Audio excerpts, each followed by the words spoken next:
I'm Betsy Briarty, and I'm the director of the Center for Girls.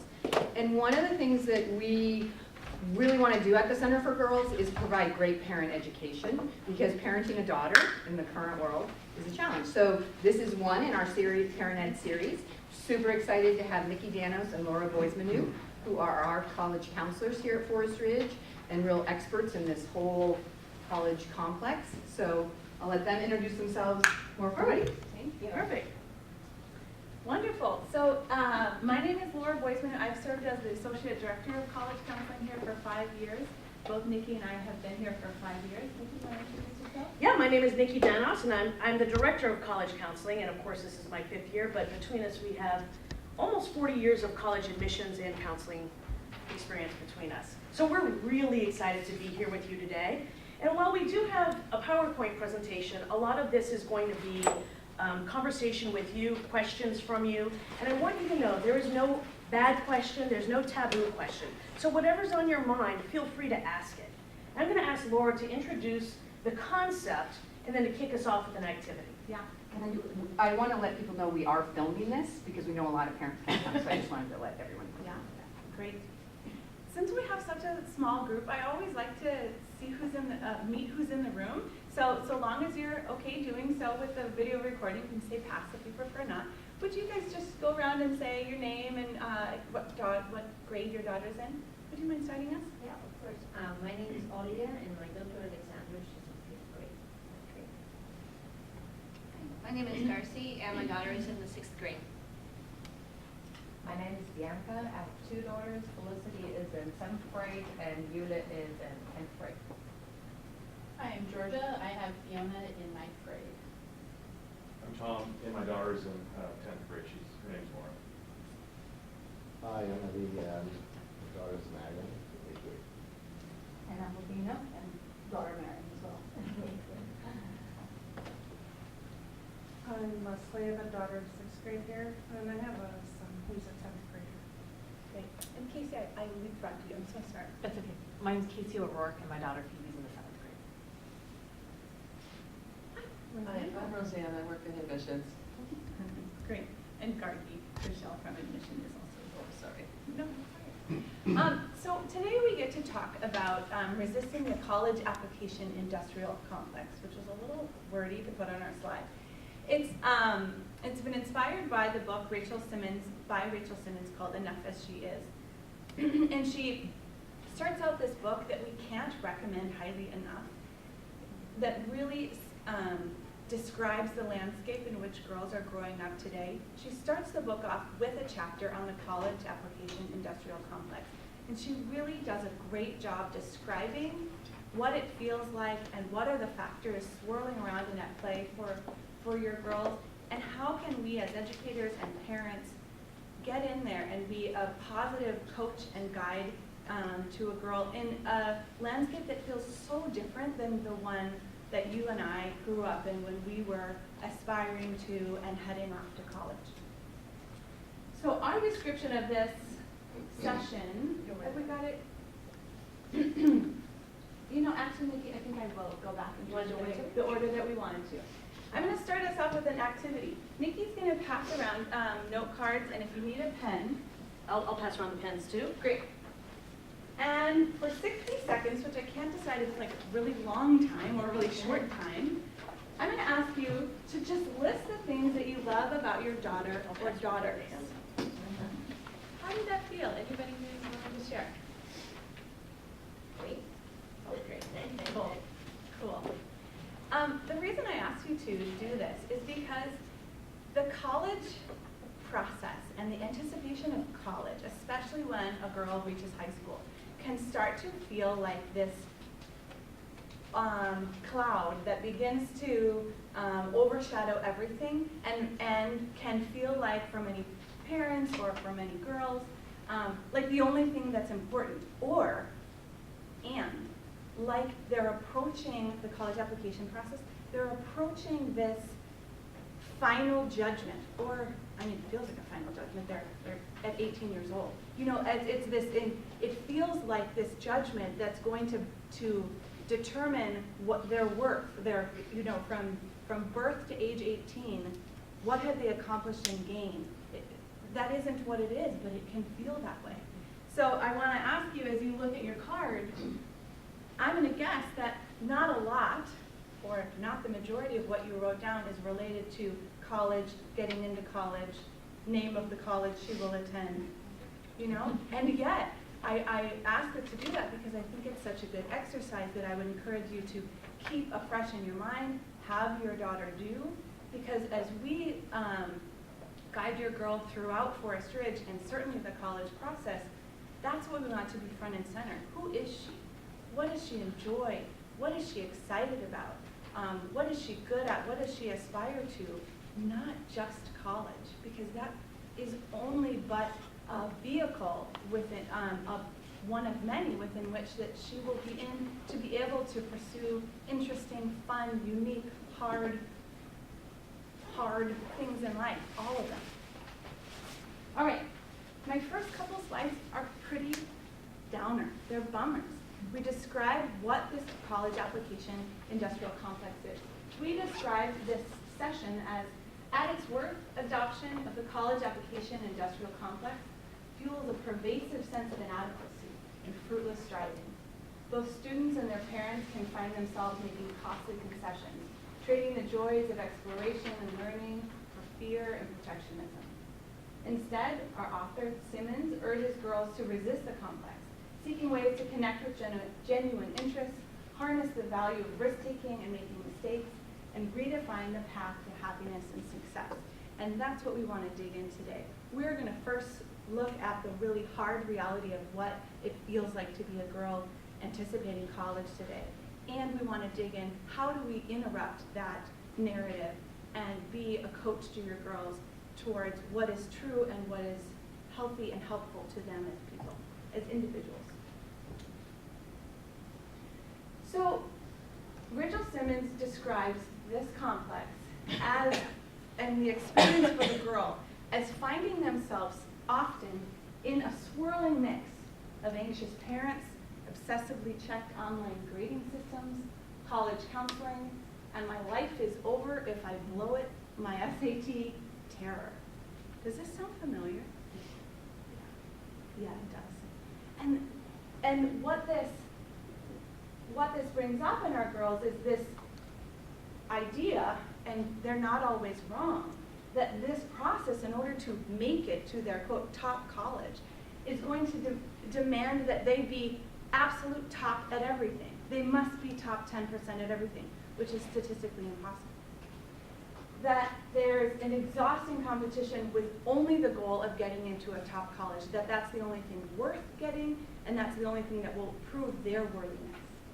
That there are impossibly high stakes, and man, can we all understand this last one, that students and parents may interpret a peer's or a neighbor's success as a threat to their own, as we hear more and more messages of like, well, Harvard's only got so many spaces, and I hear that you have to be blank, blank, blank, blank, blank, blank, blank, blank, or blank in order to get in. How do we show Harvard that we are one of those blanks? And it fuels this scarcity mentality of there are only a few spots at good colleges, and that's the only avenue for which my girl can lead a happy and productive life. It isn't the case, thankfully, but man, is it the message that they hear and we hear. And so that is understandably so anxiety-producing. Are you up next, Nikki? Yeah. Great. So this slide really is about overloading, overscheduled young men and women in today's society. It used to be, when we went to college, that colleges were looking for the well-rounded student, right? The student who played 3 sports and also sang in a choir at church on Sunday. That is not the case anymore. Colleges are looking for students who experience things with depth, not breadth. So if your daughter is involved, whether she's in 6th grade or 10th grade, in 2 or 3 activities that are meaningful to her, that's just fine. And I want to read to you, this is the only time I'll actually read a quote from Enough As She Is, but I thought it fit this moment just perfectly. In his study of young adults, Stanford professor William Damon found that it is the people who seem to be most on track who express the most severe misgivings. If your daughter has a plan that only one way works, or I must be in calculus by the time I'm a senior, what will happen to her mentality, her spirit, if she doesn't follow that path? She may be crushed, right? So having a plan is a fine idea, but allow your daughters to wander, to think outside of the box, and to take risks. Some of you may have heard of Turning the Tide. Turning the Tide was a report that was released by Harvard's program called Making Caring Common about 3 years ago. Well, last month, Turning the Tide 2 just came out. And I'm going to read to you a quote, a very small quote from Turning the Tide 2. Experiences, and the author is talking about experiences meaning extracurricular activities, experiences that are sustained and chosen based on authentic interest not only provide greater opportunity for reflection, but are also more enjoyable. Colleges will be able to see right through the student who decided to join an organization in 11th grade because they needed to beef up their college application. They'll see right through that. They're trained to see right through that. There are 2 words that I wish we could strike from the English language when it comes to college. The first one is passion. How dare we expect 12 to 18-year-olds to be passionate about something? I didn't know what my passion was until I was probably in my 30s. It's wine, by the way. But what an expectation that as we throw around the word passion, it's daunting to me. So instead of using the word passion, let's talk about meaningful activities that your daughter loves. Curiosity can't breathe and has become an obsession with these rules. You've got to find that passion early. So if I'm going to play the violin, I needed to start when I was 4. If I start when I'm a sophomore in high school, I have failed in it, right? The other one is you must excel in it. That isn't just excel in your own land or world. It's winning awards, regional awards, national awards. And my favorite, it's got to look good to college. Take all this, crumble it up, and throw it over your shoulder like a salt if you're Italian. Because none of those things are going to, number one, make your daughter happy. Number 2, actually help her get into college. When a student can write about or talk about something meaningful to them, it comes across in the college process. And I'm going to give you a story. A few years ago, we had a young woman graduate from here who applied to and was admitted to the most selective colleges in this country. She was a softball player, and she was a pitcher. And she loved math and science, particularly physics. She injured her arm pitching, she was a right-handed pitcher, and had to sit on the bench. She played club softball as well as for Forest Ridge. She had to sit on the bench for a good season, and as she sat there, she started looking at the batter's swing and started analyzing the angle of the bat. Does this teammate always pop fly, or does she foul off the first 3 balls? During that season, this student, on her own, decided to analyze the bat swings and improved the batting average of her entire team by using math and physics. This is also the student who wrote her college essay about how she and her best friend communicate in spirals. They don't talk, they write mathematical spirals. That is nothing that a college counselor, a consultant, a college admissions person can prescribe, right? It came from within. And if you want to know the secret to who's getting into the most elite colleges, it's those kinds of students who don't follow that path of, I must, I have to, I will. It's students who do, right?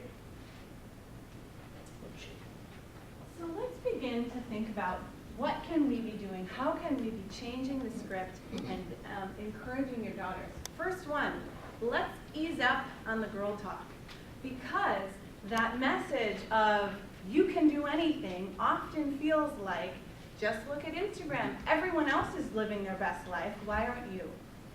That is a lot of pressure. And similarly, it's so important that we help them reframe that the process is more important than the outcome. I would bet my bottom dollar that every one of us in this room has had great jobs, good jobs, and jobs. we've had opportunities and relationships in our life that fall into all of those categories. And it isn't because we made it to that awesome job or that fulfilling opportunity that we had once that made us who we are today. It's the lessons, it's the relationships, and it's the skills that we learned along the way of all of those things that got us to where we are today and will carry us to the next opportunity and the next opportunity. And that's true for your daughter. And that's just hard to see and fathom when you are 10 or 15 or 18 years old. And it's hard when you've got Instagram screaming at you or Snapchat screaming at you that everyone else's life is awesome and what's wrong with you. Similarly, like I was saying, we've got to help them understand that moving through challenge makes them stronger and it can motivate them to try again. Man, understandably at this age in young adolescents and adolescents, discomfort is uncomfortable, but it doesn't mean that it's not worthwhile.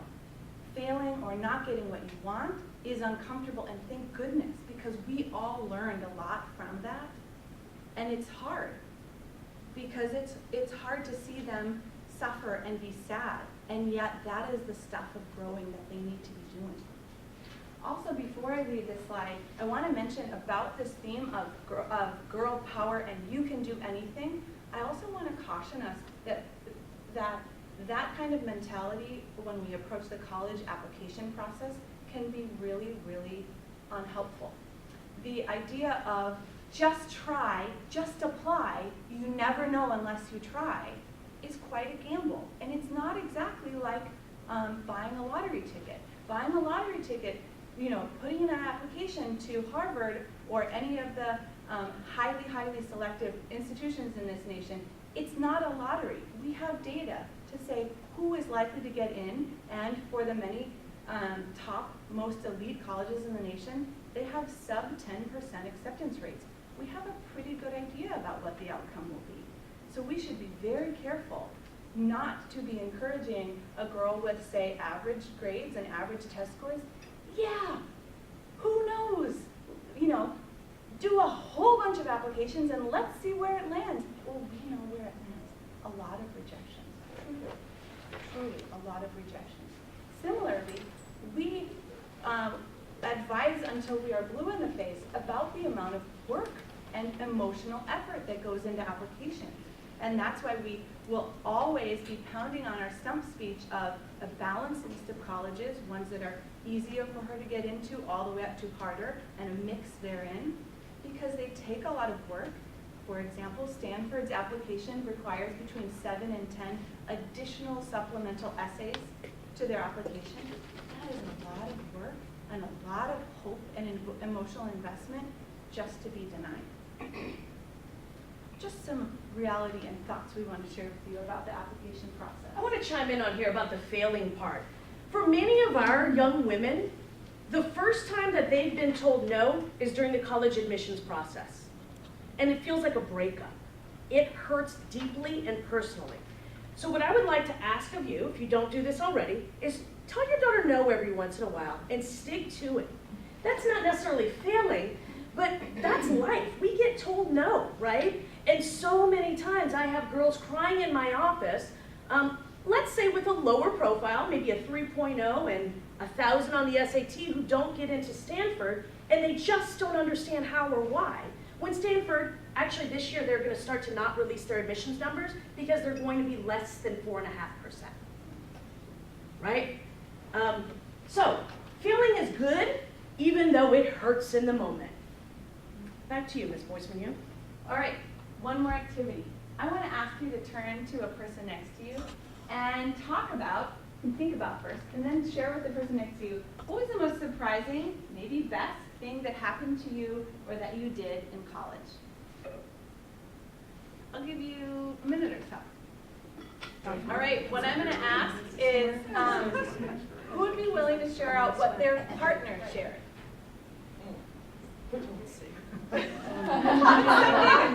Interesting that you heard somebody else share with you. Yeah, Darcy. She wasn't exactly surprised by it, but she felt it was the best part was the connections she made with people, the friendships she formed.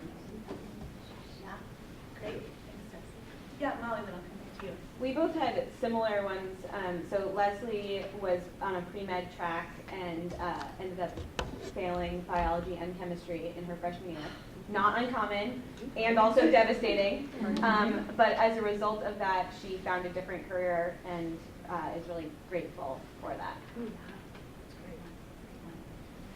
In our case, we both did not go to college in the United States. I went to a college program in Florida that was just for a year, working for Disney. And then we both agreed that it was the roommates. And in my case, also the parties. Great. Rubina, did I see your hand? Ellie was sharing with me that he did go to college in this country, but he was surprised that he actually switched schools twice. Transferred twice before he ended up getting this degree from the third college. So, Yeah. Great, diverse stories in here. Well, Roseanne. this little triad of the admission people all Yeah. said personal growth. That we all changed a lot from 18 to 22. And it wasn't just about the academics. Right, right. That's such a focus of the American college system, though clearly folks who went up to school outside of college, that doesn't only happen here. And thank you guys for sharing. I think we all are familiar with that sentiment of our college days were more than just the classes. There was so much personal enrichment from some unlikely characters, like roommates. You know, they're not the seasoned professionals with degrees, but help us on our way. And it's no surprise to you that I asked you to do this activity because I think it's a really valuable one to engage your daughters or your sons too on what is college really about. They need a lot of help understanding a different narrative, that it's something other than a bumper sticker or this gold stamp that is going to fast track you to money and happiness into life, because, you know, it's not.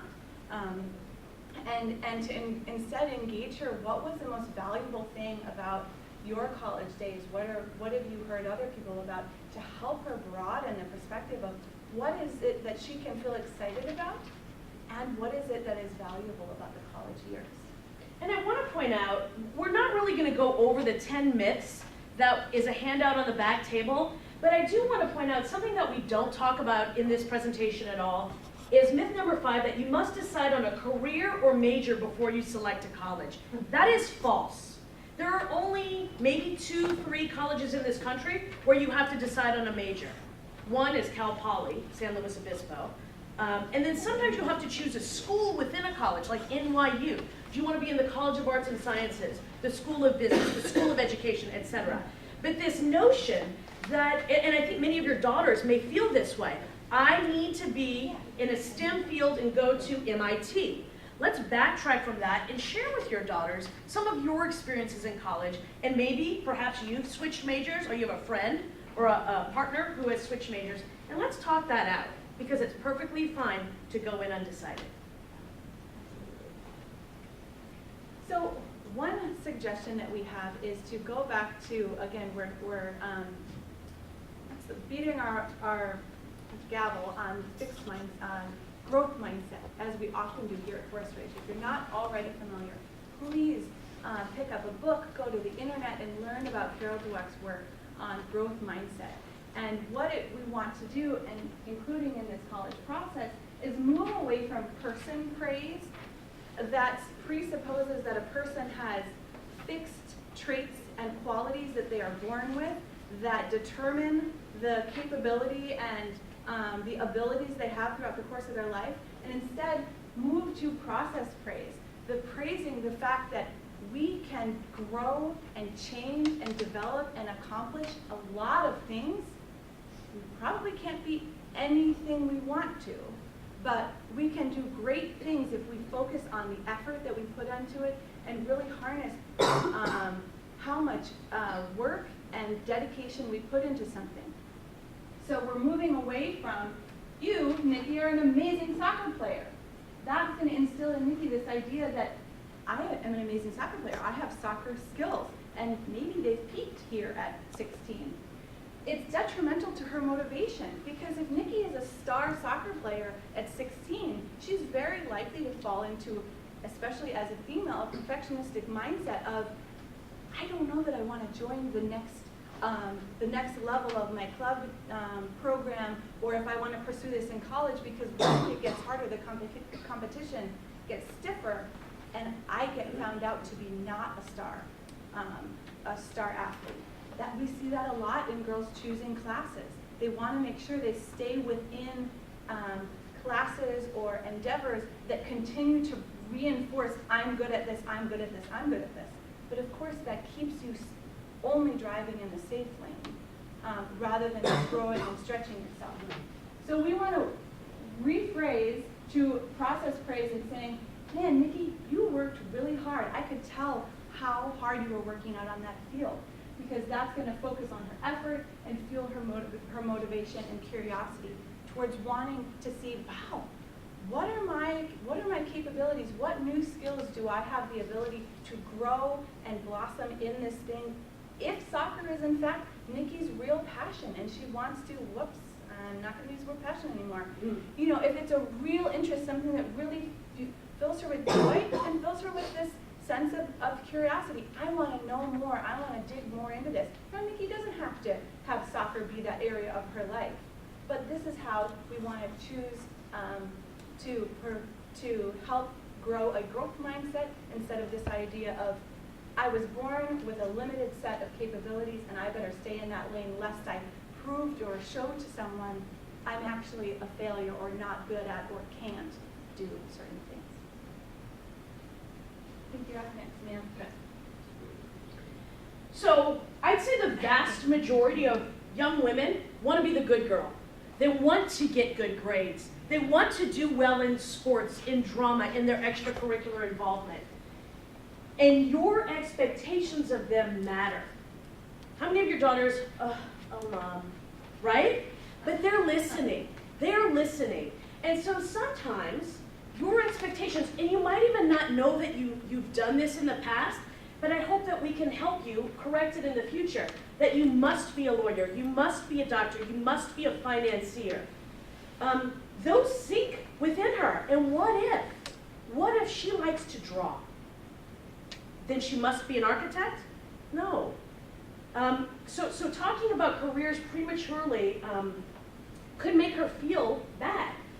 There's this notion that I must apply early decision somewhere. So early decision is a binding admission decision that students make beginning of senior year. Usually the deadline for those programs is November 1st of their senior year. This idea that you must apply early somewhere is detrimental to your daughter's success as a student at that college, because there is no that college. The way that a student decides to apply early decision is by researching colleges, visiting a few of them, coming back and saying, Ms. Danos, I have got to meet with you because I just went to Sarah Lawrence and it is everything I want it to be, and here are the 5 reasons why. That's applying early decision with a conscience.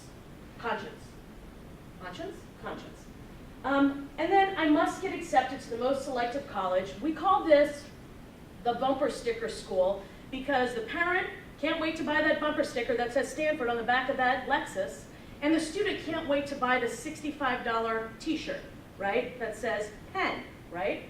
I'm going to give you some statistics at the end of this presentation that may surprise you, but I think as a society, and this is very difficult to do, we should move away from talking about name brand schools because oftentimes that's what they are, they're name brand schools. And I want to talk about verbiage again. I've already mentioned passion. The words accepted and rejected. So at this time of year, all of our seniors have been admitted to at least one college. Usually the ones who have been admitted to one college, it was an early decision school, right? And they have to go there. When I get an email or I speak to a student and they said, I was rejected from, blah, blah, blah. Just think of the venom in that word, rejected. It even sounds venomous. How about I was denied? I know it's semantics. I was admitted and I was denied. Those are far less personal than accepted and rejected. So Laura and I work hard with our students to change their language around that. And girls may experience guilt for not pursuing what you have placed on them as their your dreams and hopes, that I'm not good enough, right? So let them, I hope, with encouragement from you, explore things, areas of interest that you may have not even heard of before. So we'll start with the first one.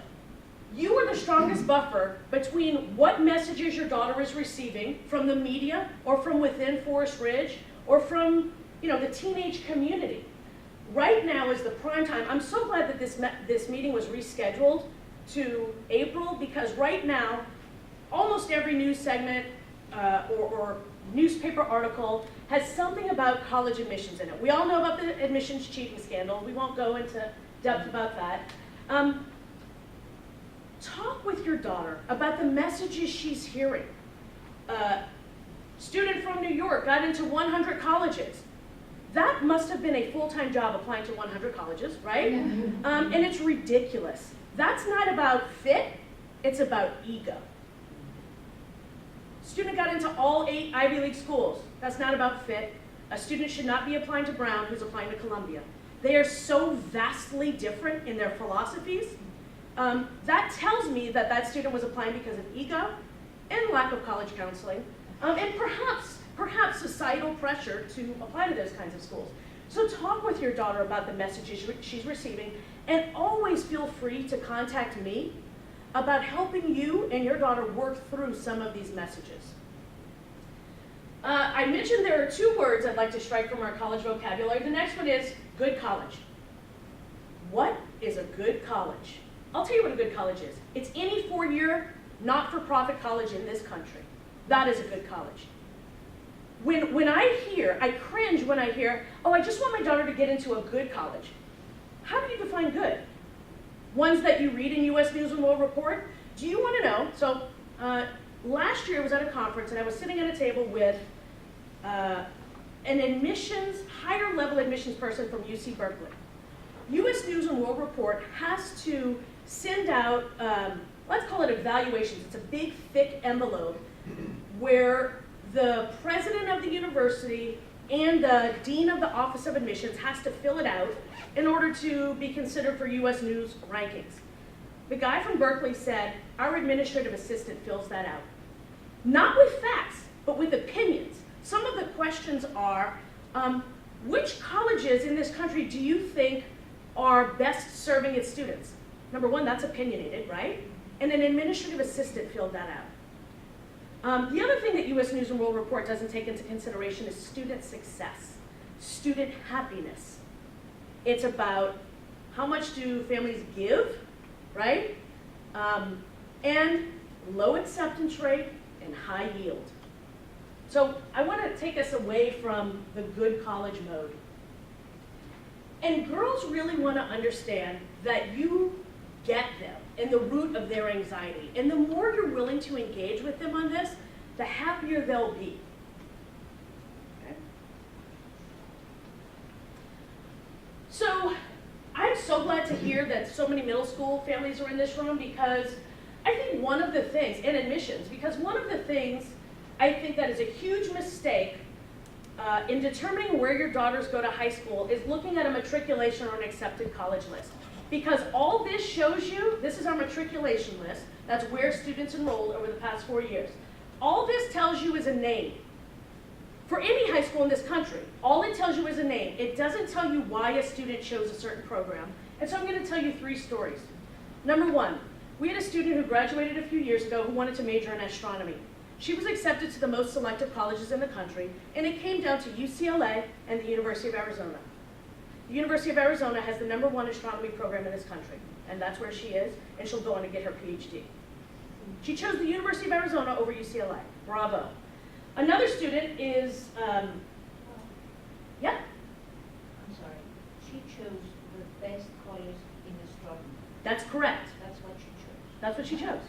Not based on name of the school. Yeah, so but it's named on the ranking of the college, so she went to the best. She went to the best program within a college that is not highly ranked. Yeah. Yeah, that is correct. Not the best, highest ranked college. No. There's a vast difference. I think it's your point. So Yeah. she didn't go with like bragging rights. Yes, yes. That's precisely it. Yeah, and then at UCLA. That's right, Yeah. that's right. So yeah, looking at program strength within a college is not choosing a college based on ranking of the institution. It's looking at which program, major, would serve me best, right? So if you wanted to study marine science, why in the hell are you applying to Stanford? Yes. Right? Right. Okay. Another student I want to tell you about is, and I asked for permission to share her name with you, Dr. T's daughter. So Dr. T is a physics teacher here, and she's in charge of our Advanced Integrated Studies program. Her daughter wanted to study forestry. And I went on a college tour of a school called Sewanee, the University of the South. Has anybody heard of it? 2 people in the room. That's awesome. I love it. That's great because it further illustrates my point. I went to this school and saw the students there. I saw the actual campus, talked to some forestry professors, and said, Izzy Tavares Brown needs to be at this school. I went into a meeting with her and her family as juniors, and I said, I have the perfect college for you and you're going to die when I tell you where it is. It's in the middle of Tennessee. She did not want to hear it, right? Who wants to go to college in the middle of Tennessee, unless you're from Tennessee, perhaps? She visited the school, did an environmental studies program there, is now finishing her sophomore year with a major in forestry, a minor in music, and is on a true full ride scholarship. We use the word full ride way too much in this country. A full ride means tuition, room, board, and fees. She is getting a free $65,000 education. And she's loving it, she's eating it up. And then finally, one more student who was an art student. She applied to the most selective art colleges in the country. She chose to go to Savannah College of Art and Design because they have a 97% job placement rate. At the end of her sophomore year, she did an internship for Facebook in California. Before even graduating from Savannah College of Art and Design, she was offered a full-time job at Facebook, starting at just under 6 figures. She decided to stay in school, and maybe she'll go work for them later. This is a student who majors in user experience. It's what we see when we see our iPhones. She takes a few math courses, not many, but it's all visual. She's at an art school. So when you look at college lists, my advice to you is take it with a grain of salt, because you don't know the stories that are there. And I'm going to leave you with one final thought before we open it to questions, and it's some statistics.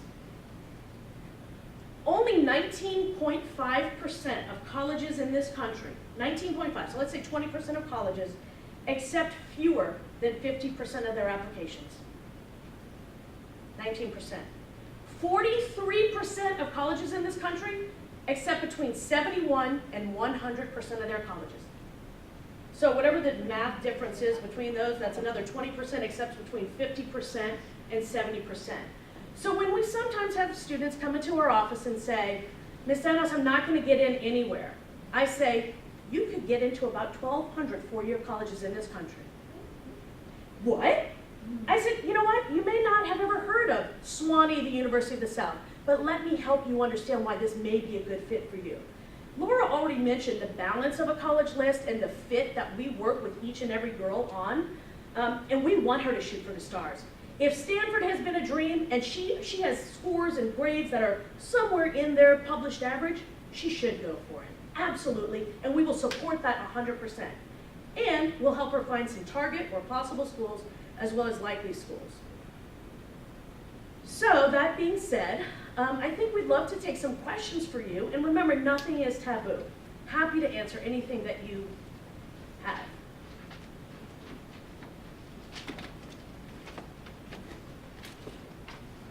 Yes? Thoughts about the deferred, so, you basically decide to bring one A gap year? Gap year, I love gap years. We have at least one student a year take a gap year. So a traditional gap year means that a student is applying to college just like her peers senior year. She's discerning, she probably started that discernment process maybe junior year, maybe even into sophomore year. She's discerning whether or not she wants to take a year to do something non-academic related. That might be teach yoga, that might be scuba diving in French Polynesia, that might be, we had a student do city year. She taught at a low-income school in New Hampshire. Colleges love it. Love when a student decides, I'm going to take a gap year. And for the most part, a college will accept that wholeheartedly. What would happen is, after she's found out where she's been admitted, she would call, let's say, Wellesley College and say, I'd like to do a gap year. May I defer my admission for a year? And how might that affect, let's say, scholarship and financial aid? For the smaller liberal arts schools, everything will be transferable. For the larger public schools, it's less likely. So if she wanted to go to UW, they would have a much harder time allowing her to enroll after deferring or taking a gap year. What she would then have to do for a school like that is reapply as a freshman again. Other questions? Great question. Yes? So you mentioned something, was it calculus and Yeah, 12th grade, grade? yeah. What is the, because I have friends who say, well, if my daughter's not doing this math at this grade, then she doesn't have a chance of getting into, they don't even know, honestly. Yeah. But it's that expectation and that pressure. So what, the same goes with foreign language. So Yeah. what is what do you recommend? So for the most selective colleges in the country, the ones that accept less than 20% of their applicants, right, those 20% of colleges that accept less than 20% of their applicants, students must take, and I say must, the highest level of math, foreign language, science that is offered to them. And they must excel in those courses.